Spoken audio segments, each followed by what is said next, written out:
Kamu pernah nggak sih tiba-tiba kepikiran buat melakukan sesuatu yang benar-benar di luar kebiasaan, seperti pergi keluar kota secara sadar, tapi tanpa punya rencana apapun? Itulah yang aku lakuin beberapa waktu lalu. Waktu itu aku lagi melamun dan mulai merasa bosan sama rutinitas yang rasanya cuma gitu-gitu aja.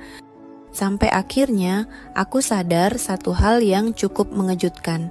Ternyata yang aku butuhkan saat itu justru hal-hal yang sudah lama hilang, seperti rasa takut, rasa cemas, dan rasa bingung. Kamu gak salah dengar.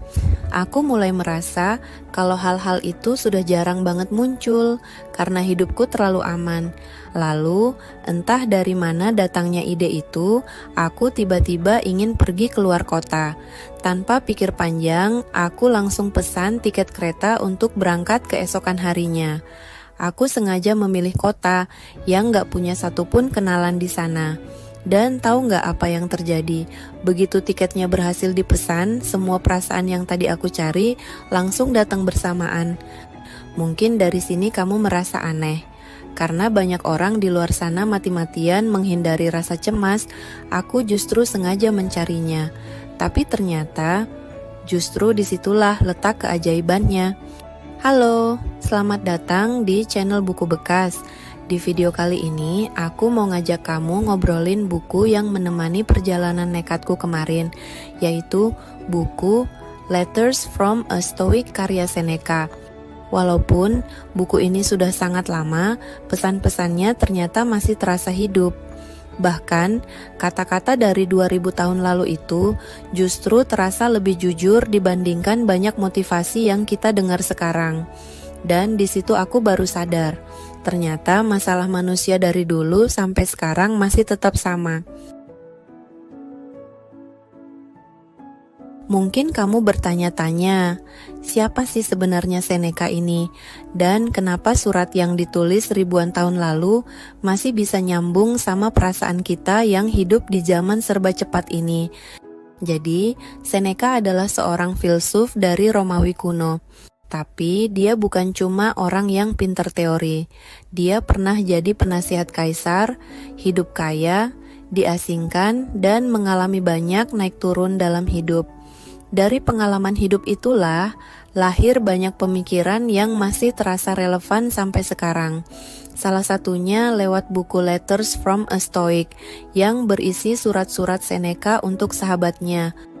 Lewat surat-surat itu, Seneca mengingatkan kalau musuh terbesar manusia seringkali bukan keadaan luar, tapi pikirannya sendiri. Dan semakin aku memahaminya, aku mulai sadar kalau pesan itu benar-benar dekat dengan kehidupan sekarang. Saat aku pergi tanpa rencana, aku akhirnya mulai paham maksud Seneca. Dia percaya kalau terlalu nyaman bisa membuat mental jadi rapuh. Karena itu, kita perlu melatih diri supaya tetap tenang dan punya kendali, bahkan saat keadaan terasa tidak pasti. Dan disitulah inti dari stoikisme sebenarnya. Bukan tentang menjadi manusia tanpa emosi, tapi tentang belajar agar nggak mudah dikuasai oleh rasa takut dan kecemasan. Karena seringkali kita lebih menderita di pikiran sendiri daripada di kenyataan. Waktu aku duduk di dalam kereta, kebanyakan waktuku digunakan untuk melamun. Dan di situ aku kepikiran satu hal. Kenapa ya? Sebelumnya aku merasa hidup seperti berjalan gitu-gitu aja. Apakah karena aku merasa sudah jadi ahli, sampai takut berbuat salah, atau justru karena aku kekurangan sudut pandang baru? Dan saat itu, aku langsung ingat jawaban Seneca di salah satu suratnya. Dia bilang, kita nggak bisa menganggap seseorang sudah benar-benar hidup lama hanya karena rambutnya memutih atau wajahnya dipenuhi keriput. Karena bisa jadi, selama ini dia bukan benar-benar hidup, tapi cuma sekedar ada untuk waktu yang lama. Dan waktu aku mulai merasa bosan dengan rutinitas, aku sadar itu sebenarnya tanda kalau jiwaku mulai kering. Karena aku cuma menjalankan jadwal, tapi pikiranku nggak ada di sana. Aku tahu banyak hal, tapi mungkin cuma sekadar lewat di kepala, tanpa benar-benar meresap ke tindakan. Seneca mengingatkan aku dan kamu, kalau sebenarnya hidup itu panjang, kalau kita tahu cara memakainya. Tapi masalahnya, kita sering banget membuang waktu buat hal-hal yang nggak penting, seperti mikirin omongan orang, atau terlalu sibuk merencanakan masa depan, sampai lupa kalau kita hidup untuk hari ini. Seneca memberikan pesan agar kita menggenggam erat setiap jam yang kita miliki sekarang. Berhentilah hidup seolah-olah kita punya waktu selamanya. Mulailah memperlakukan waktu sebagai aset yang paling berharga, bahkan melebihi uang atau harta benda. Mungkin ada yang mikir, ngapain sih sampai harus nyari penyakit segala? Bukannya udah enak, kok malah sengaja dibuat bingung? Tapi, tahu nggak, apa yang aku lakuin dengan pergi tanpa rencana itu sebenarnya adalah bentuk latihan mental yang disarankan oleh Seneca. Tapi aku harus jujur sama kamu, di perjalanan ini aku justru dapet tamparan yang cukup keras. Karena sebelumnya aku merasa sudah tahu banyak hal, dan justru disitulah masalahnya. Pas sampai di kota asing itu, aku baru sadar, ternyata selama ini aku cuma sok tahu. Aku terlalu mengandalkan perasaan bahwa sesuatu itu masuk akal, padahal itu belum tentu berarti aku benar-benar memahaminya. Dan momen lucunya, sebelumnya aku sempat menantang diriku sendiri. Karena aku datang tanpa rencana, aku malah kepikiran, kenapa nggak sekalian jalan tanpa buka maps, atau lepas dari bantuan teknologi. Dan tahu nggak apa yang terjadi? Ketika aku baru berjalan sebentar, rasa bingung yang tadinya aku cari malah berubah jadi panik yang nyata. Di saat itulah aku sadar, selama ini aku cuma sok tahu. Di atas kertas, aku paham teori ketenangan. Tapi pas benar-benar berdiri di stasiun, sendirian, dan hari mulai gelap, di momen itulah egoku hancur berkeping-keping.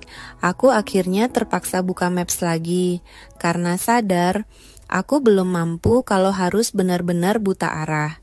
Di situ aku baru paham maksud dari Seneca tentang latihan menghadapi ketakutan. Aku yang tadinya merasa sudah paham banyak hal, hanya karena banyaknya informasi yang masuk, mulai dari buku, cerita orang, dan media sosial.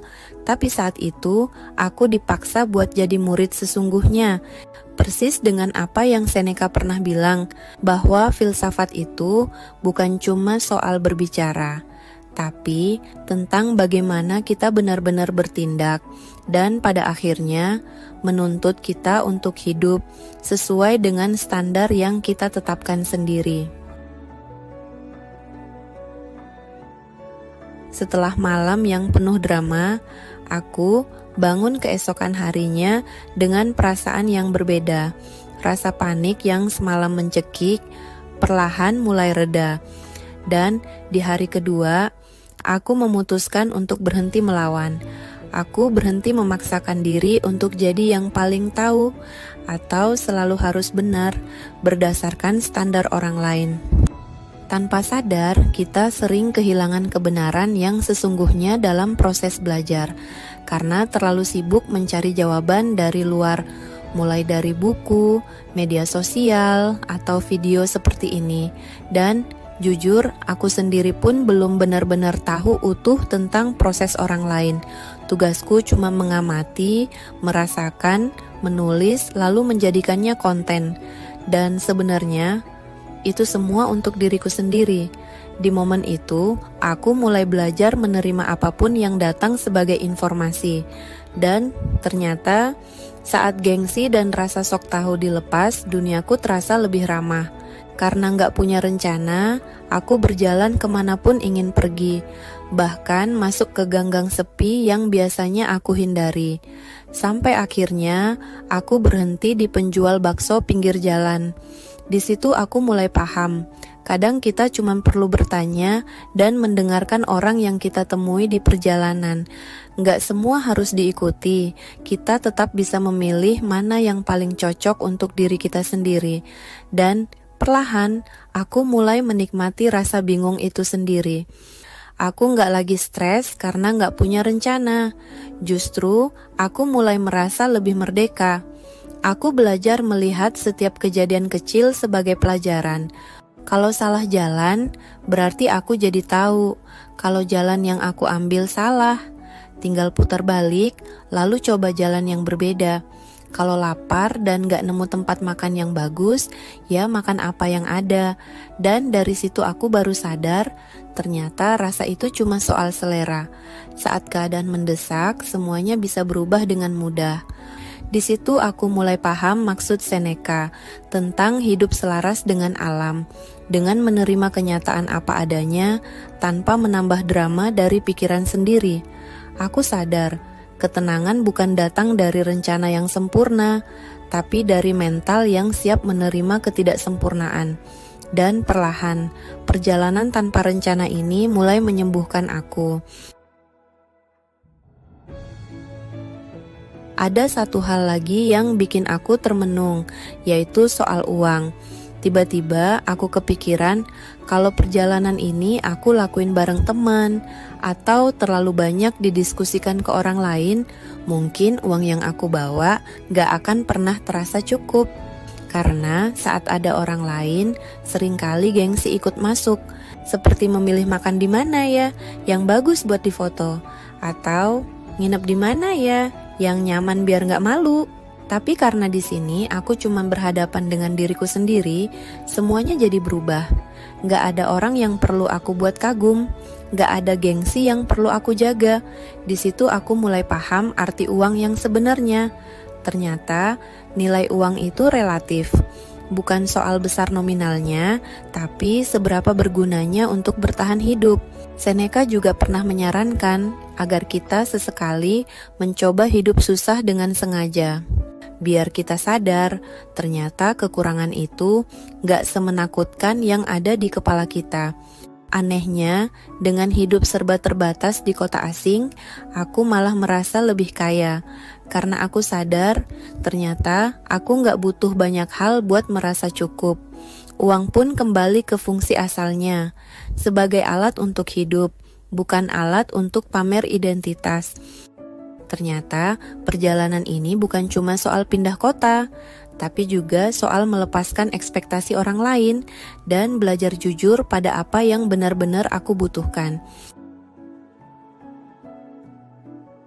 Jadi, apa yang bisa aku sampaikan buat kamu yang lagi dengerin ini? Mungkin kamu gak perlu nekat pergi tanpa rencana, atau sengaja nyasar di kota asing seperti yang aku lakuin. Tapi, kalau ada satu hal yang benar-benar aku pelajari dari perjalanan ini, itu adalah jangan sampai kita terlalu nyaman dengan hidup yang itu-itu aja, sampai akhirnya jadi mati rasa. Sesekali, cobalah keluar dari zona amanmu, karena dari situlah kita punya kesempatan buat belajar jadi murid lagi. Belajar kalau kita nggak harus selalu tahu segalanya, dan pelan-pelan kita juga mulai berani jujur sama apa yang benar-benar kita butuhkan, tanpa dibebani gengsi dari orang lain. Dan jujur, salah satu hal yang bikin aku akhirnya berani melangkah waktu itu adalah sebuah lagu dari Hindia. Judulnya Berdansalah, karir ini tak ada artinya. Entah kenapa, lagu itu kayak ngingetin aku kalau hidup gak harus selalu tentang pencapaian atau terlihat hebat di mata orang lain. Kadang, kita cuma perlu hidup lebih jujur dan berani menikmati perjalanan kita sendiri. Lewat surat-suratnya, Seneca sudah mengingatkan hal ini sejak lama. Dia bilang, hidup ini sebenarnya luas. Kitalah yang sering membuatnya terasa sempit karena terlalu takut melangkah. Jadi, jangan terlalu takut sama rasa cemas. bingung, atau ketidakpastian di masa depan.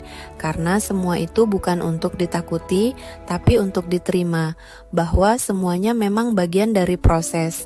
Dan dari situlah kita mulai benar-benar mengenal diri kita sendiri. Seperti yang aku alami, hancurnya ego dan tamparan realita ternyata bukan akhir dari segalanya. Justru dari situlah, ketenangan itu pelan-pelan mulai tumbuh. Kadang, yang kita butuhkan cuma keberanian kecil untuk melangkah, meski tanpa rencana yang sempurna. Dan terima kasih karena sudah nemenin aku ngobrol dan membahas buku Letters from a Stoic. Semoga cerita perjalanan ini dan sedikit pelajaran dari Seneca bisa kasih kamu sedikit keberanian untuk memulai. Kalau obrolan ini terasa bermanfaat, kamu boleh banget share video ini ke teman atau keluarga kamu. Sampai jumpa di video selanjutnya. Dan ingat, kalau hidup itu pada dasarnya nggak punya arti apa-apa. Jadi, kitalah yang bebas menentukan makna dari hidup kita sendiri.